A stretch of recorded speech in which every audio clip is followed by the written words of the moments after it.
It is a somber anniversary in Chicago. This is a live look at the former location of the E2 nightclub. 20 years ago today, it was the scene of a disaster that claimed the lives of 21 people. Security guards used pepper spray while trying to control a crowd at that South Loop venue. Instead of calming things down, that created a stampede. Many of the victims died of asphyxiation. Among them, Murrow, who left behind a 6-year-old daughter who is now 26. She is telling our Chris Ty about her anger, her fear, and the mother she never got to know. To the right now. Everybody just thought they were going out to enjoy a nightclub. Right foot, let's stop. You know, dance, have a couple drinks. Cha-cha now, y'all. But it didn't go that way. One hop this time. She didn't know she wasn't gonna make it home to me. After a fight and a shot of pepper spray into this crowd by a bouncer, a panicked stampede began down this stairwell. Dozens raced to a door that only opened in. It took 40 minutes for first responders to help the trampled and the asphyxiated. By then, it was too late. 21 people died. If there's one person I could be like, it would be my mom. Among them, Shapara Hicks' mother, Murrow.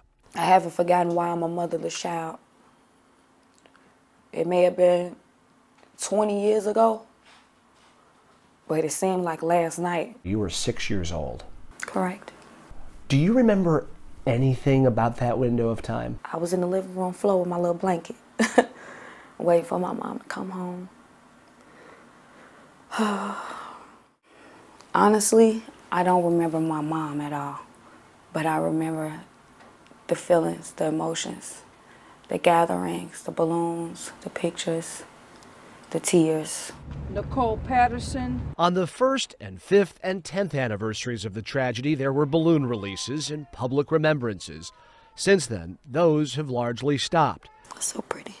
But this 26-year-old has never stopped longing for a relationship that she can never really have. It's very painful. Every day I wake up, I feel empty. I need my mom. I need my real mom. I feel like there's things about her that I need to understand so that I can know who I am. I feel like my mother took a big part of me, and I don't even really know who she was. The building that housed E2 still stands here in the South Loop. They're looking for a new tenant. And the city of Chicago, back in 2003, was looking to put new rules on the books to make sure what happened here that year never happens again.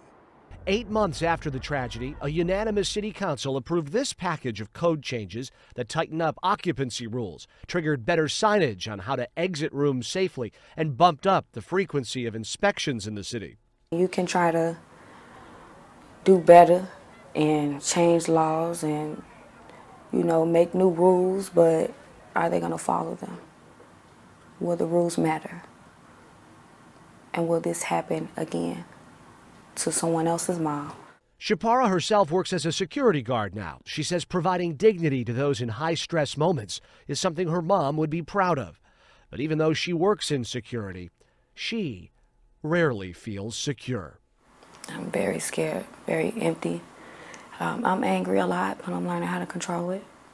I just wish my mom made it out because she was truly beautiful. And I wish I had the chance to experience her presence. Y'all took that from me.